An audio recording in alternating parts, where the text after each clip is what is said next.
This is the 1/5 scale Baja 5B from HPI, and it's the world's first large-scale RC to ever go mainstream, and it was originally released in 2006, almost 10 years before the X-Max. You could say this thing is a bit of a classic, but it still rips as hard as ever, and today we have one. This is the electric Flux model, and it's equipped with 12S capable electronics, which is kind of scary for an RC car of this size and weight, but hopefully we can handle it. So today, let's check it out and see what it can do. Now, first impressions, just look at this thing. It is absolutely incredible, and it feels like a tank. Now, measuring it up, the 5B is about 32 inches long with a 22.5-inch wheelbase, and it sits at 24 pounds on the scale. So it's not light, and you wouldn't want to lug this thing around very much. Sitting next to the X-Max, the 5B is almost as wide, but it's longer, lower, and it has a much lower center of gravity. Both vehicles look ridiculously huge when you throw down the new Losi Micro B next to them. Unlike the X-Max, the 5B comes as a kit with both electric and gas versions available with the $750 price tag, which, compared to other large-scale RC cars, isn't too bad actually. Now, some cool things about the car is that the chassis is made from a U-shaped 4mm thick aluminum and with plastic skid plates that you can wear out as they go bad. And then there's a durable nylon roll bar cage surrounding the vehicle, topped with an aluminum plate roof. The cage system not only looks cool, but it works great to protect the internal components when you crash hard. We have an independent suspension, front and rear with sway bars included, and then the front end has the front shocks mounted through the top arm. It looks pretty cool, and then it connects to the bottom arm on this lowered mount, and underneath that mount are skid plates. And it just looks really cool, and you can replace those skid plates as they wear. There's also adjustable turnbuckles up front, a robust looking steering bell crank system with a servo saver, and then a roll bar style front shock tower, which looks like it should hold up pretty well during crashing. For the rear shock tower, it is an aluminum plate attached to that roll cage, and then there are no adjustable turnbuckles back here, just threaded rods, but there are big 9mm thick drive shafts with rubber protective boots. The rear gearbox is also equipped with a torque control gear differential that you can adjust with different oils, of course. HPI says the drivetrain is rated for 8S brushless power, but they don't mention 12S, so we'll see how it does. Now for the shocks, they're huge long stroke aluminum shocks with threaded bodies. They're 6mm thick shock shafts, and they overall just have a nice heavy duty constructions with the rear shocks using a double spring setup. Now lastly, the car is using 24mm wheel hexes and should fit other 5th scale wheels and tires as well. Now the tires and wheels you see here are included, and these wheels are a 3-piece beadlock style nylon wheel with a metal hex insert with off-road style tires and inner foam inserts. The rear tires have some wear because the car was driven once on the road, and I'm told it spun out a lot and it was hard to drive. Now this vehicle actually belongs to John, who is an AMain employee working at our Chico hobby shop. And he and the rest of the guys there in the shop put this thing together. They built it, they painted the body, they wired it up, and did everything needed to finish it. So big props to them for doing all that work, and big thanks to John for loaning us his car for this video. Now for the components in this car, John picked up the EcoPower WP860T large-scale waterproof servo, and then he paired it with the large-scale aluminum clamping servo horn. For power, it's got the Easy Run Max 5 G2 large-scale from Hobby Wing with the 800 kV motor. And it is a massive 5th scale motor at almost 5 inches long, and it weighs nearly 3 pounds all by itself. This power system is waterproof, programmable, and 8 to 12S LiPo compatible.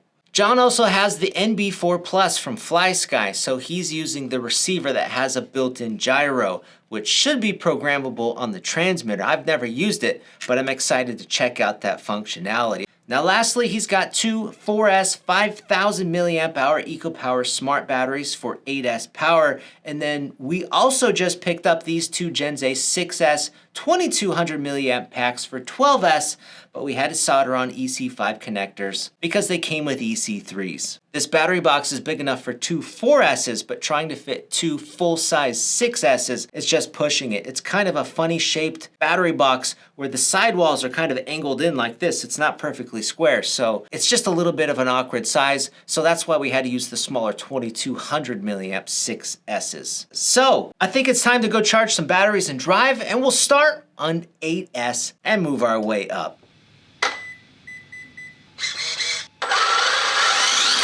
Okay, check this out. So this SVC icon, that's our gyro function. We can do a steering or throttle gain, but the steering is at 75%.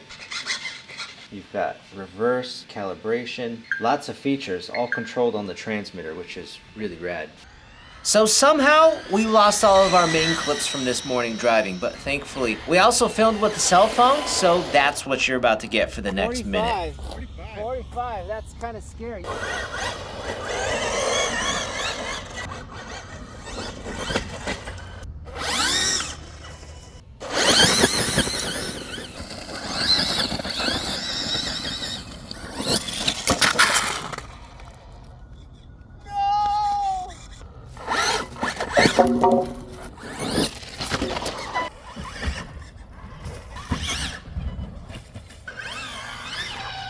That's the tires.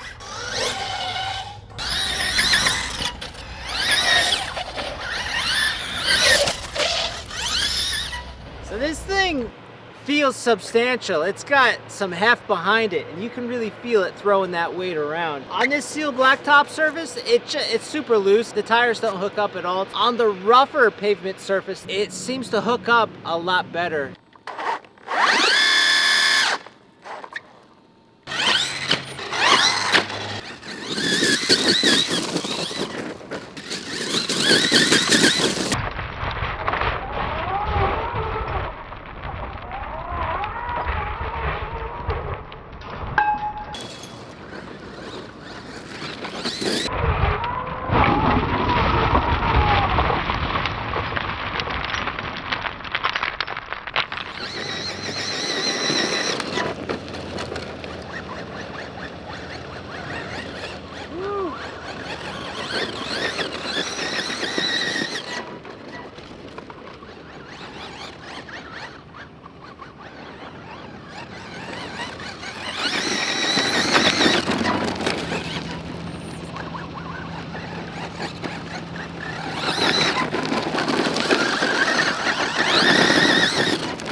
A bit of a handful to drive out here. It's pretty dang loose. Once you get it pointed straight, then it's pretty easy, but getting it to corner and holding your corner speed is a challenge. Maybe this is a good point to try out 12S. Okay, so we got 12S. We're just gonna test it out for a minute.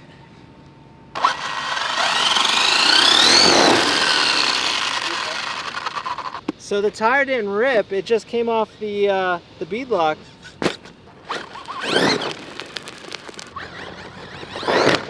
Whoa!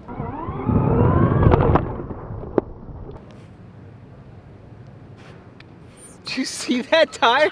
It shot 100 feet in the air. The foam insert's intact. The tire is not. So the next day, John got some Duratrax on-road tires, and on 12S, the 5B pops wheelies at any speed. Having the right tires is really important, especially for a two-wheel drive beastly point-and-shoot machine like this. So thank you again to John. We hooked him up with some new tires, inserts, and 6S batteries. Guys, go check out the 5B and everything else in this video with the links down below. I'm Brad from AMain Hobbies. Thanks for watching.